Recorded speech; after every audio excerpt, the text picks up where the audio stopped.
Hello. Evan, you're our only one that's dead today, so hopefully you're... Mrs. Bush yelled at us for saying that somebody was dead in her class. Yeah. She was like, Miss Bush always we gets mad. are not saying that. Yes, And right. I was She's like, just that's a Mr. Brovicast Brovicast class says only. that. Mrs. Bush always she always gets mad for comparing you to her. Like some people sit on their chair sometimes and like. Yeah. And then like I think his name's Nate. He was like, Mr. Brovicast left us, and then she was like, she got so mad. Yeah, that Mrs. Bush. It's almost like she can't see the video. It's almost like she's a teacher. Crazy. I've tried to explain I'm not like most other teachers. I'm not a teacher. Or humans. Horrible. And rumor is I'm not even a teacher, according to some people. Our last reading day together is going to be tomorrow. Yeah. But we're getting close to the end anyway, and the chapters get really short and fast, and it shouldn't be too much of an issue. We do library visit, but it'll be at the end of class, and then we actually don't leave that in there because no one's going to retake the quiz. I think you guys did well on it. Yeah, you're more than welcome. Those are a good movie. There's two different versions. Make sure you get the correct version. Oh, yeah, that'd be silly. Probably after school I'll do it at some point, though, if you guys want to stay and do that. Okay. But during school, no, I get way too bored. I like interacting with kids. Don't do that on a Monday or a Wednesday. That would be silly. Don't do that any day of the week. No, don't do it on Tuesday or Thursday. When we, I can't come on well, that Mondays. pretty much takes out all the days then. Do it on Friday. Yeah, Do it on the day. That's what I want to do. I want to spend my Friday afternoon with you guys. Well, I was going to Saturday, but I guess you should invite that to your These are all options that are never going to happen. Ooh, you can set up a movie theater. You can do it right now. That'd be great. Or I could look at the stuff. So we head over to the library towards the end of class. Again, they actually have choices today where you can either read our book or check out a book, or they actually have crafts. And you can choose to do the crafts. Will you do crap? I'm doing crap. Sure. Yeah. I thought she was talking to me, and I'm like, what the heck? Oh, She she's wasn't talking even to me. looking at you. I saw you bad. God, I would never do crap with you. Me either. That's too zesty, bro. Back to outsiders. Who wants to go? No, I'm good. Thank you. Yes, please. So again, hopefully you Signed a bit. finished chapter 9 last night, because we're going to be talking about it here in a moment. If not, then and then your homework today will be finished chapter 10, but it's all of like 6 pages. So I don't really think that's much of an issue. We'll talk mostly about 9 today, get into the beginning of 10, talk about end of 10, get into 11, and then we'll talk about end of book on Monday and have a talky thing then. Hi. Well, that was very bad of you. Again, this picture I'm going to be using a few times today, tomorrow. I don't like it. Can we Johnny But being is that you guys complain about everything, I'm shocked you don't like it, because it seems like that would be so unusual. What? No, it's not. And Lard. So we got into rumbly bits. Yeah, what happened? Let's find out. You don't know what happened in the wall? She didn't read. She never reads. Shocked to hear such things. I might have forgotten her. Yeah, and you guys were all such good kids. Good, can I actually read this thing? So, with Rumble, that happens. Let's see. So we left off with them talking about, they were talking about Derry and how big and strong he was, and they're like, he's probably going to end up starting the Rumble. Who actually steps up to start the Rumble for the Greasers? I don't remember. I forget. No. Nobody read it. One of the brothers. In that case, let's continue reading with you, I guess. It just... Wait, If no. nobody can answer the question, I can't have a discussion.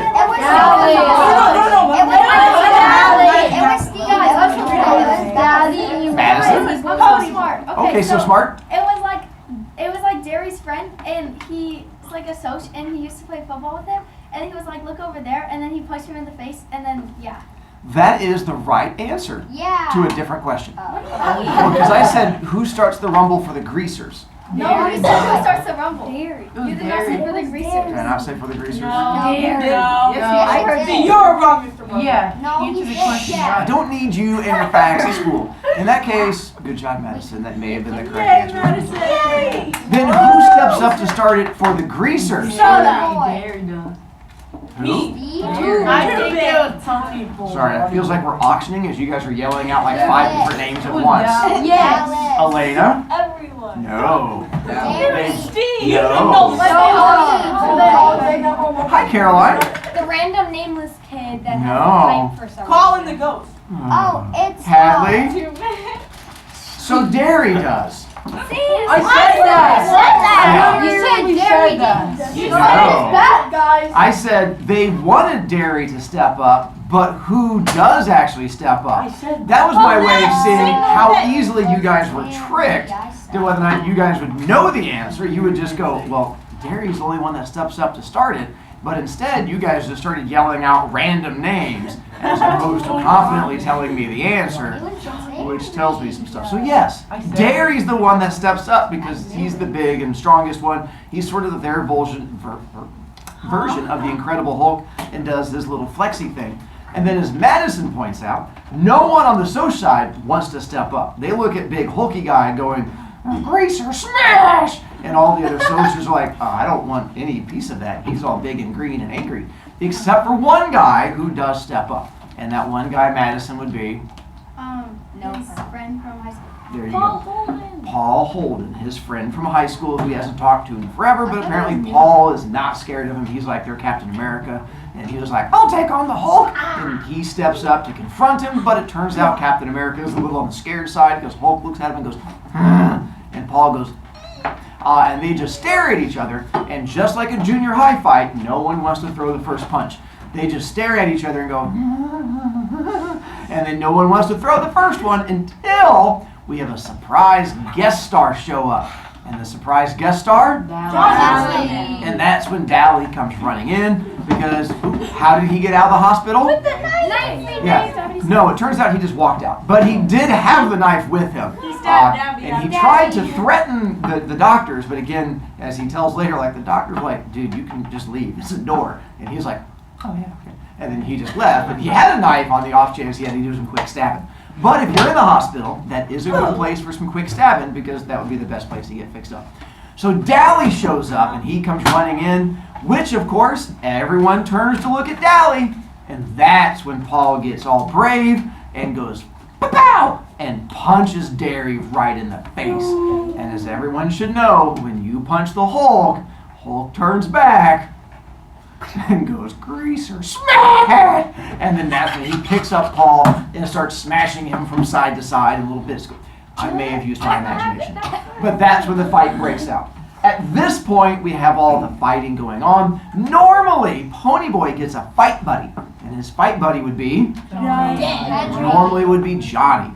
Because they're both kind of small and wee little people, like little munchkins running around there fighting. But this time he can't have Johnny come help him because of the whole, that whole broken back thing. So he doesn't get to use Johnny as a fight buddy, but he does get another fight buddy, which is Dally. Now, why is Dally considered only necessary as a fight buddy and not fight buddy? Yeah, he only has one good punching arm and the other arm is like all, I don't know, messed up. And so he only has this one good punching arm and so he runs over to Ponyboy and they go, high five! And they high five each other from there. And then that way they can go through and attack people and things are going well. Except, let's see, we had the fight. Oh, by the way, my thought is, with the whole Johnny issue, you definitely could have still brought Johnny to the Rumble. And I think you probably could have had, like, Derry pick him up by the feet and just swing him around. And then Johnny's arms been like, and he could have just been hitting people. And I know, your thought is, but Mr. Broviak, wouldn't that hurt Johnny? And the answer is, no, he's crippled. He can't say anything. And I figured you could just swing him around, and then Johnny gets to feel like he's a part of everything, and his little arms are flying through the air. But apparently they're haters. Now, if I was in the Rumble, that's how I would have done it. That might be one of two reasons why I wasn't in the Rumble. And then the other, reason. Just make believe. That may be the more important reason. And then during the fight, what happens to Ponyboy during the fight? He gets trashed. So now when he hits the ground and the little Soch is going tonky, tonky, tonky to his head, he gets up and he's like, everything was all fuzzy and I couldn't see well. Now that we know there's a term for it when you get hit in the head. Yeah, he most definitely had a concussion, which is going to come back in this next chapter. But at the time, they're like, oh, you just got kicked in the head a couple times. And he was like, he hit. And then down he goes. But who ends up winning the battle? Greasers. Greasers end up winning. Oh, and there's a scene where they talk about the Brumley boys, and one of the Brumley boys gets beat up by his Brumley boy. Sorry, I was about to say Brumley boy friends, but that doesn't sound right. His friends that are also members of the Brumley boys, they all turn and beat him up. Did you catch why they all beat him up? Because he brought a pipe to the fight. So this other, one of the greasers, brought a pipe and was like, yank, like a little lightsaber, and he was like, donkey, donkey. And all of his friends turned and beat him up. So my question is, why would his friends beat him up for bringing pipe? Eden? Because he's not allowed to bring any weapons to the rumble. And we all know greasers are about following rule. You're on the right track. So it is about the fact that he brought a weapon, but remember, greasers don't care about following rules. They didn't have a pipe to use. Hadley? Because like they would get, if they actually used like a pipe, they would get arrested. Not quite the right direction either, but I like your thinking. They don't care about getting arrested. Elena? They don't want the soldiers to get weapons, and they want No, not that one either, though, but you're getting closer. Henry?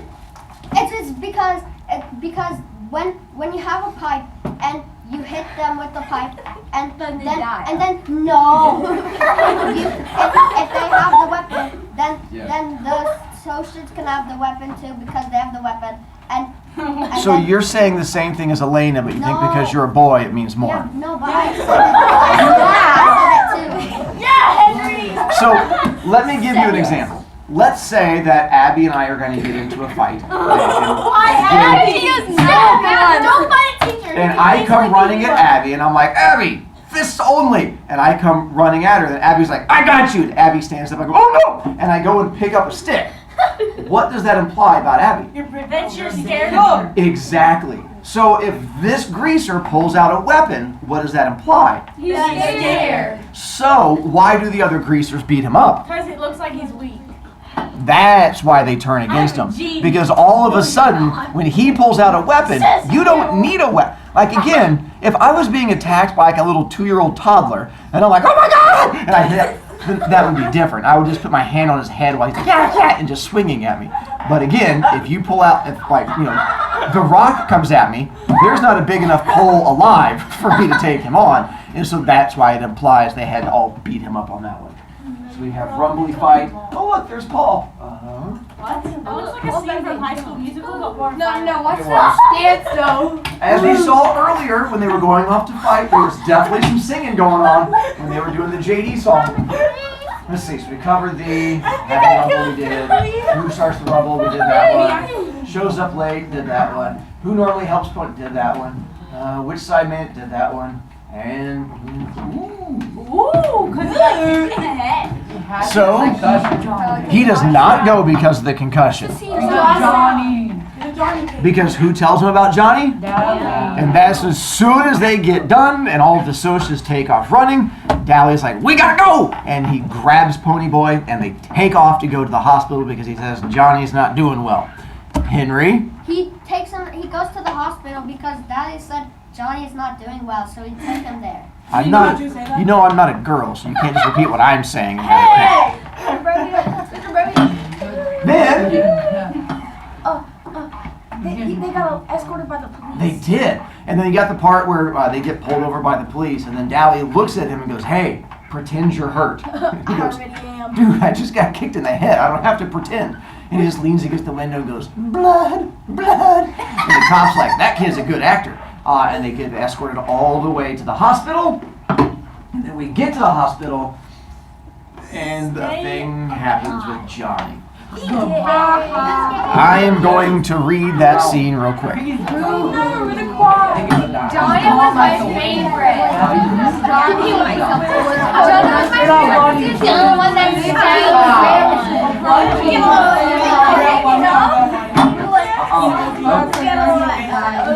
Oh, gotta find the right page. Hang on. End of. They're fighting each other. They're fighting each other. I think we should stop fighting. Oh, there it is. One more page. There we go. What are you doing? I don't know. Page 147. This is them getting to the hospital. I'm there. Towards the bottom where it says we ran through the lobby. We ran through the lobby and crowded past people into the elevator. Several people yelled at us, I think because we were pretty racked up looking. But Dally had nothing on his mind except Johnny, and I was too mixed up to know anything but that I had to follow Dally. When we finally got to Johnny's room, the doctor stopped us. "I'm sorry, boys, but he's dying." "We gotta see him," Dally said and flicked out a 2-bit switchblade. His voice was shaking. "We're gonna see him, and if you give me any static, you're gonna end up on your own operating table." The doctor didn't even bat an eye. "Yeah, you can see him, but it's because you're his friends, not because of that knife." Dally looked at him for a second, then put the knife back in his pocket. We both went into Johnny's room, standing there for a second, getting our breath back in heavy gulps. It was awful quiet. It was scary quiet. I looked at Johnny. He was very still. For a moment, I thought in agony, he's dead already. We're too late. Dally swallowed, wiping the sweat off his upper lip. "Johnny cake? Johnny?" Johnny stirred weakly and opened his eyes. "Hey, we won. We beat the Socias. We stomped them, chased them out of our territory." Johnny didn't even try to grin at him. Useless. Fighting's no good. He was awful white. Dally licked his lips nervously. "They're still writing editorials about you in the paper for being a hero and all?" He was talking too fast and too calmly. "Yeah, they're calling you a hero now and heroizing all the greasers, and we're all proud of you, buddy." Johnny's eyes glowed. Dally was proud of him. That was all Johnny'd ever wanted. "Pony boy?" I barely heard him. I came closer and leaned over to hear what he was going to say. "Stay gold, pony boy. Stay gold." The pillow seemed to sink a little, and Johnny died. I mean, you read about people looking peacefully asleep when they're dead, but they don't. Johnny just looked dead, like a candle with the flame gone. I tried to say something, but I couldn't make a sound. Dally swallowed and reached over to push Johnny's hair back. "Never could keep that hair back. That's what you get for trying to help people, you little punk. That's what you get." Whirling suddenly, he slammed back against the wall. His face contracted in agony, and then sweat streamed down his face. "Darn it, Johnny!" he begged, slamming one fist against the wall, hammering it to make it obey his will. "Darn it, Johnny, don't die! Please don't die!" He suddenly bolted through the door and down the hall. So, when Johnny tells him to stay gold, what's he telling him? Stay happy. Who is he afraid Pony Boy is going to become like? Johnny. So, who do we know that seems to have no gold in his life? Johnny, because he's dead. Not Johnny. Yeah. Gary? Bobby. And so he's worried that he's going to turn out more like Dally, the whole idea of not having any gold in his life. So when he's saying stay gold, it's the idea of stay happy, find that thing that motivates you, don't get angry and bitter, no matter how much math homework or science homework you have to do. You be strong and you find your happy place. I stumbled across this little meme as I was going through and looking stuff up, and thought for some of you who may have done the reading last night, it may have a certain place for you. This says, "Leave me so I can cry over the deaths of fictional characters."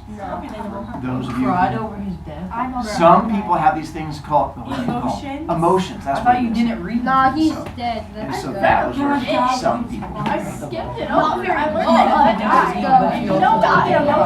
So with Johnny passing, he doesn't fully die from the injuries. I mean, you can live through getting burned, and you can live through having a broken back. We have people who are paralyzed living just fine lives, and people who get burned who are living fine lives. That's not fully what kills Johnny. If you guys have ever seen movies, TV shows where a person's in the hospital and the doctor comes out and goes, it looks bad, but he's a fighter. If he can pull through, he'll be okay. That's actually a legit thing. Oftentimes, it's the mind over matter, where if you want to get better, it doesn't always work, but having that desire to get better can help. Johnny doesn't have a desire to get better. Best case scenario, he heals and he gets to leave the hospital. Where does he get to go live? Back in his house. Back in his house. And how are his parents? Bad. Terrible. Now that he's crippled, can he leave the house? No. No. And he was like, so let me get this straight. If I fight really hard, I can get better and I can survive and then I can go back home. Oh. And he was like, And I think it's just one of those and just sort of gives up and dies because staying alive does not really work. Then and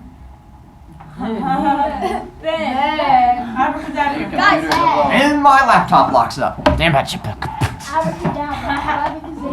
I'm going to blame Evan. He's not here.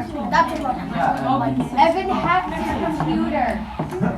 Evan is the computer. What? You look like a computer. You're alive. That's what I thought, man. So now let's find out, because how did Pony get to the hospital? He runs home. He runs He home. was had a concussion, so he rode him. Daddy took him to the hospital. That's right. He rode a T-bird. Dally took him to the hospital. Now, what did Dally just do?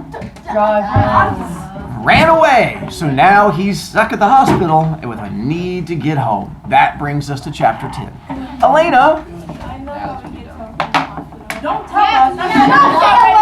Dally has some tits. Apparently this thing is just dead. All right.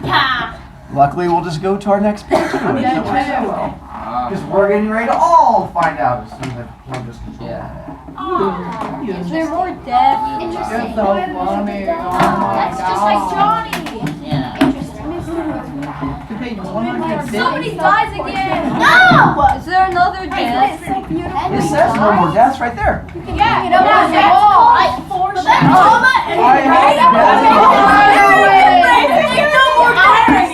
Chapter 10, page 150. This is the part I'll have to walk around and show you guys the little picture-y things. Hang on. Because I have a picture. No, don't you dare. One, I have, remember this? No, that was slapping me. Bye-bye, Judy Kane. Joseph's going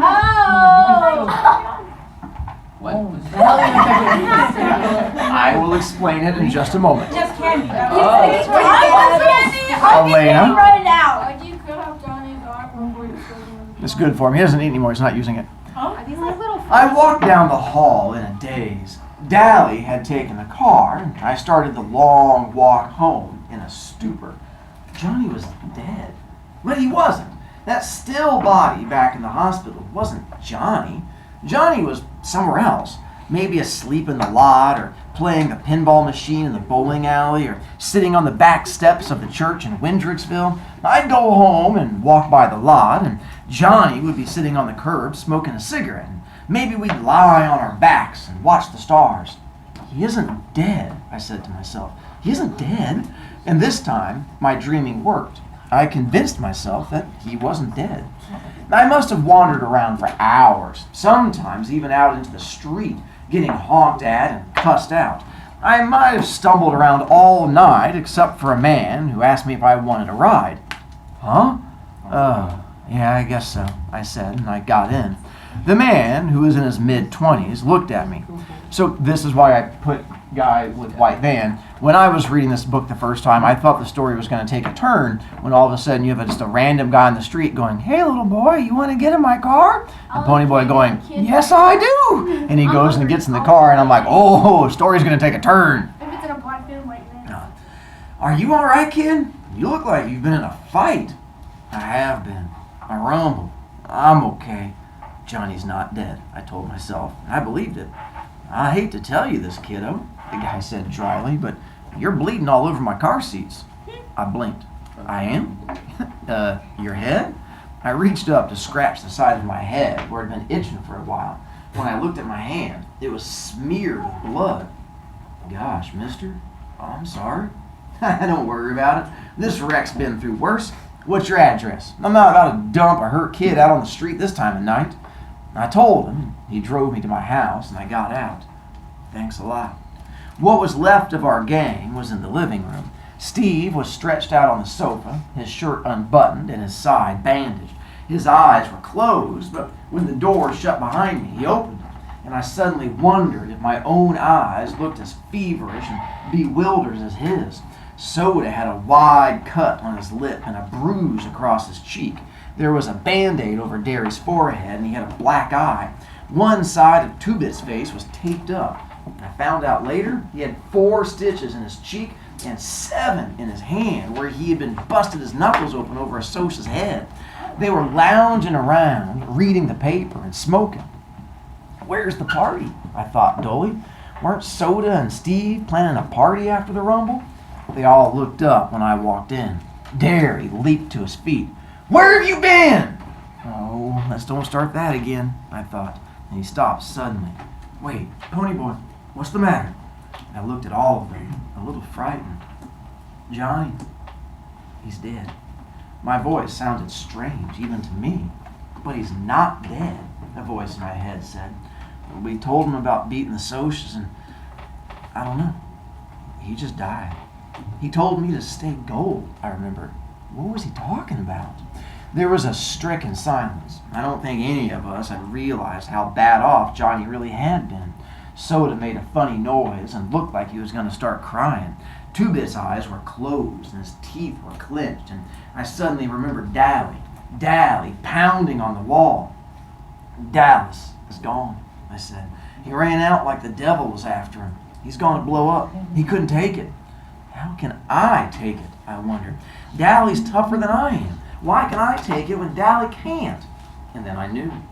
Johnny was the only thing Dally loved, and now Johnny was gone. So he finally broke. Two-Bit spoke everyone's feelings, so even Dally has a breaking point. I started shaking. Derry said something in a low voice to Soda. Ponyboy, Soda said stiffly, like he was talking to an injured animal. You look sick. Sit down. I backed up, just like a frightened animal, shaking my head. I'm okay. I felt sick. I felt as if any minute I was going to fall flat on my face, but I shook my head. I don't want to sit down. Derry took a step toward me, but I backed away. Don't you touch me, I said. My heart was pounding in slow thumps, throbbing at the side of my head, and I wondered if everyone else could hear it. Maybe that's why they're all looking at me, I thought. They can hear my heart beating. The phone rang, and after a moment's hesitation, Derry turned from me to it. He said, hello? And then listened, and he hung up quickly. It was Dally. He phoned from a booth. He's just robbed a grocery store, and the cops are after him. We gotta hide him. He'll be at the lot in a minute. We all left the house at a dead run, even Steve, and I wondered vaguely why no one was doing somersaults off the steps this time. Things were sliding in and out of focus. It seemed funny to me that I couldn't run in a straight line. Why can he not run in a straight line? Concussion. He's got a concussion. Because he has a concussion. Good job, Henry. Good job. Unfortunately, that's where I have to stop with you. Oh. To let you read the end of it from there, which goes to page 160. 153. There you go. We are now going to head over to that library place.